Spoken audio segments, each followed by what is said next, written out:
নমস্কাৰ বন্ধুসকল, Assamese creation ইনফলৈ আপোনালোক সকলোকে স্বাগতম।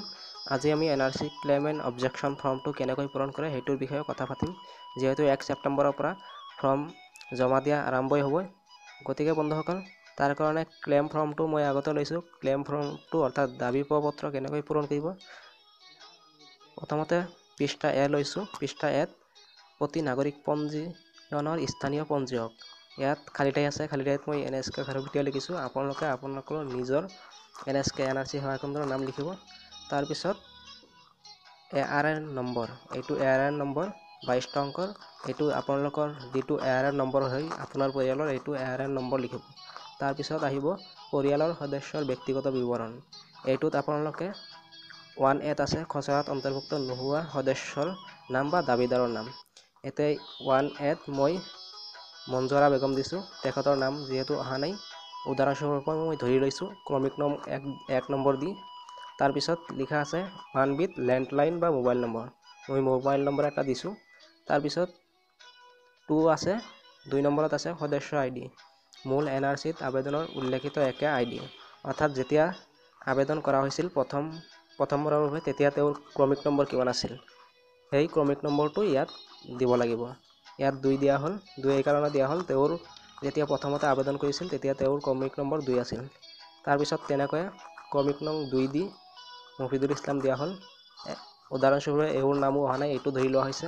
এওঁৰ মোবাইল নম্বৰ দিয়া হ'ল। তাৰপিছত 4 এই কাৰণে দিয়া হ'ল, সেই একেধৰণে তেওঁৰো প্ৰথম যিহেতু আবেদন কৰিছিল সেই সময়ত তেওঁৰ ক্ৰমিক নম্বৰ আছিল 4, সেইকাৰণে ইয়াত 4 দিয়া হ'ল। এনেকৈ 3 দিয়া হ'ল। তাৰপিছত মাজিদুল ইছলামৰ নাম অহা নাই, উদাহৰণস্বৰূপে ধৰি ল'লোঁ। তাৰপিছত তেওঁৰ মোবাইল নম্বৰ থাকিলে মোবাইল নম্বৰ দিব, নাথাকিলে নাই, ইয়াত নাই দিয়া হৈছে। তাৰপিছত ইয়াত সদস্য ক্ৰমিক নং এইটো 7 দিয়া হৈছে, অৰ্থাৎ 7 দিয়া হৈছে। এইকাৰণে দিয়া হ'ল তেওঁ যেতিয়া প্ৰথমবাৰৰ বাবে আবেদন কৰিছিল তেতিয়া তেওঁৰ ক্ৰমিক নং 7 আছিল, সেইকাৰণে ইয়াত 7 দিয়া হৈছে। গতিকে এনেকৈ আপোনালোকে পৃষ্ঠা এ অতি সহজভাৱে পূৰণ কৰিব পাৰিব। পৃষ্ঠা এ পূৰণ কৰা একেবাৰে সহজেই। পৃষ্ঠাটো পূৰণ হোৱাৰ পিছত পৃষ্ঠা বিটো পূৰণ কৰিব লাগিব। বি পৃষ্ঠাটো অলপ কঠিন লাগে, কিন্তু একো নহয়, একেবাৰে সহজেই প্ৰায়। তাৰ কাৰণে আপোনালোকে 1, 2, 3 এনেকৈ ক্ৰমিক নং দি ল'ব। যিহেতু আপোনালোকে 3জনৰ সদস্যৰ নাম লিখা নাই বা যিকেইজনৰ সদস্যৰ নাম লিখা নাই তেনেকৈ সেইকেইজনৰ ক্ৰমিক নং দি ল'ব। তাৰপিছত চাই ল'ব 3ত কি দিয়া আছে, 1951 চনৰ NRC বা লিগেচি ডাটা যাৰ আছে তেওঁলোকে 3 ঘৰটো ফিল আপ কৰিব, আৰু যাৰ নাই তেওঁলোকে 4, অৰ্থাৎ 1971 চনৰ যাৰ আছে তেওঁলোকে 4 ঘৰটো ফিল আপ কৰিব। ইয়াত মই 4 নম্বৰ ঘৰটো পূৰণ কৰি আছোঁ, যিহেতু 1971 চনৰ লিগেচি আছে। ইয়াত চিৰাজ হাছান দিয়া হ'ল। চিৰাজ হাছাননো কোন? চিৰাজ হাছান হ'ল মঞ্জুৰা বেগমে ব্যৱহাৰ কৰা লিগেচি ব্যক্তি। মঞ্জুৰা বেগমে যাৰ লিগেচি ব্যৱহাৰ কৰিছে তেখেত। এতিয়া চিৰাজ হাছান ইয়াত নাম দিয়া হ'ল।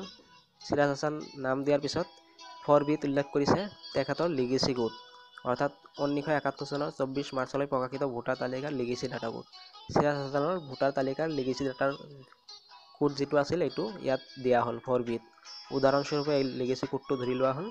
তাৰপিছত দিয়া আছে 4C লিগেচি ব্যক্তিৰ লগত সম্বন্ধ, অৰ্থাৎ লিগেচি ব্যক্তিৰ লগত সম্বন্ধ কি, মঞ্জুৰা বেগমৰ লিগেচি ব্যক্তিৰ লগত সম্বন্ধ কি, এইটো লিখিব লাগিব। এতিয়া ইয়াত কি দিয়া আছে, পিতৃ। ইয়াত আপোনালোকে চাই ল'ব টোকাত 1 নম্বৰত স্বয়ং, 2 পিতৃ মাতৃ, 3 ককা আইতা, এনেকৈ 5 নম্বৰলৈকে দিয়া আছে।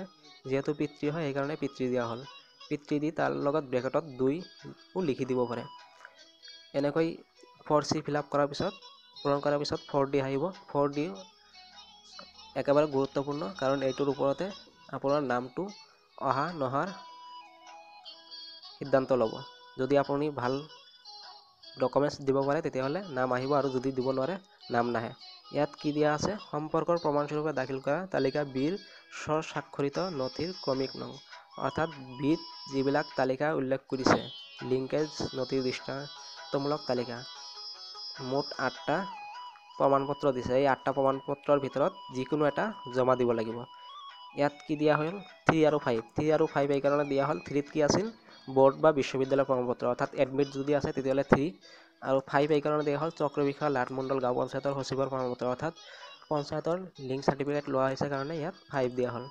যিকেইটা ডকুমেণ্টছ আছে সেইকেইটাই দিব পাৰে। ইয়াত 3 আৰু 5 এই কাৰণে দিয়া হ'ল, 3 আৰু 5 এইকাৰণে দিয়া হ'ল ইয়াত তেওঁ দুটা ডকুমেণ্টছ দিব সেইকাৰণে 3 আৰু 5 দিয়া হ'ল এনেকৈ 2 নম্বৰ ক্ৰমিক নং মফজল ইছলাম আহিল একাত কোন একাত হ'ল 2 নং ইয়াত যিজন আছে মফিদুল ইছলাম একাতৰ ব্যৱহাৰ কৰা লিগেচি ব্যক্তি এতিয়া ইয়াত মফজল ইছলাম দিয়া হ'ল একাতৰ লিগেচি কোড যি হয় এইটো একেধৰণে দিয়া হ'ল ইয়াত লিগেচি কোডটো উদাহৰণস্বৰূপে ধৰি লোৱা হ'ল তাৰপিছত দিয়া হ'ল ককা অৰ্থাৎ ককা এই কাৰণে দিয়া হ'ল একাতৰ ককা 2 মফিদুল ইছলামৰ ককা হয় সেইকাৰণে ইয়াত ককা দিয়া হ'ল লগতে 3 দিয়া হ'ল অৰ্থাৎ ককাৰ লগত 3 ক্ৰমিক নং দিয়া আছে সেইকাৰণে 3ও দিয়া হ'ল ইয়াৰ পিছত কি দিছে 4D অৰ্থাৎ 4D ত কি দিয়া হ'ল 3 দিয়া হ'ল 3 এই কাৰণে দিয়া হ'ল ইয়াত কি কৈছে বীৰ প্ৰমাণপত্ৰ যিকোনো এটা দিব লাগে বিত কি দিয়া আছে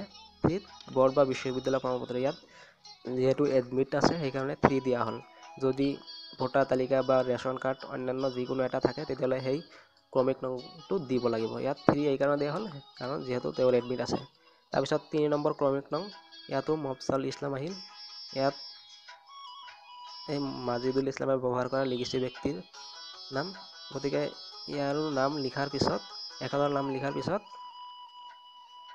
একাতৰ কোডটো ব্যৱহাৰ কৰা হ'ল লিগেচি কোড যিটো আছে সেইটো ব্যৱহাৰ কৰা হ'ল উদাহৰণস্বৰূপে ইয়াত কোডটো ধৰি লোৱা হ'ল তাৰপিছত সম্পৰ্ক কি হয় ককা দিয়া হ'ল তাৰপিছত 3 দিয়া হ'ল বীৰ উল্লেখিত নথিৰ প্ৰমাণ যেহেতু ইয়াৰো এডমিট আছে সেইকাৰণে 3 দিয়া হ'ল যদি বেলেগ জন্ম প্ৰমাণপত্ৰ থাকে তেতিয়াহ'লে 1 দিব মাটি বাৰীৰ নথিপত্ৰ থাকিলে 2 এনেকৈ ইয়াত 8টা দিয়াই আছে 1ৰ পৰা 8 নং যি প্ৰমাণ থাকিব সেই ক্ৰমিক নংটো দিব এনেকৈ অতি সহজে পৃষ্ঠা বিটো পূৰণ কৰিব পাৰিব ইয়াত কোনো ধৰণৰ কঠিন বোলা একো নাই একেবাৰে সহজে গতিকে পৃষ্ঠা বিটো পূৰণ কৰাৰ পিছত পৃষ্ঠা চি আহিব পৃষ্ঠা চিটোৰ বিষয়ে মই পিছত আলোচনা কৰিম যিসকলৰ 71 আৰু 51 চনৰ লিগেচি ডাটা নাই তেওঁলোকে পৃষ্ঠা চিটো পূৰণ কৰিব তাৰপিছত আহিব পৃষ্ঠা ডিত আপোনাৰ কৈছে দাবী দাখিল কৰাৰ কাৰণ কিহৰ কাৰণে আপুনি দাবী দাখিল কৰিলে আপোনাৰ নামটো কিহৰ কাৰণে নাহিল তাৰ কাৰণে আপুনি যে দাবী দাখিল কৰিলে তাৰ এটা কাৰণ দিব তাৰপিছত ক্ৰমিক নংটো দি ল'ব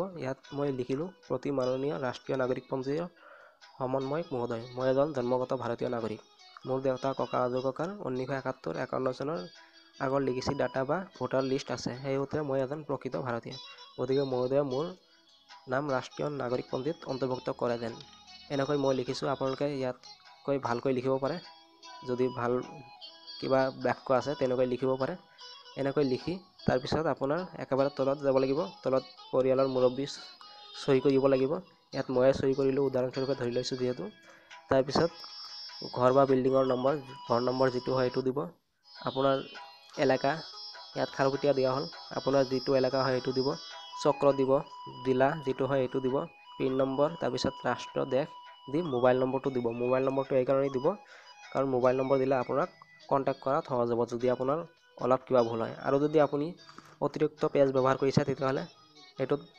চিন দি দিব লগতে মোৰ প্ৰপত্ৰৰ সংখ্যা যিটো হয় সেইটো দিব আৰু দাবী দাখিল কৰা ID এনেকৈ দি আপোনালোকে অতি সহজে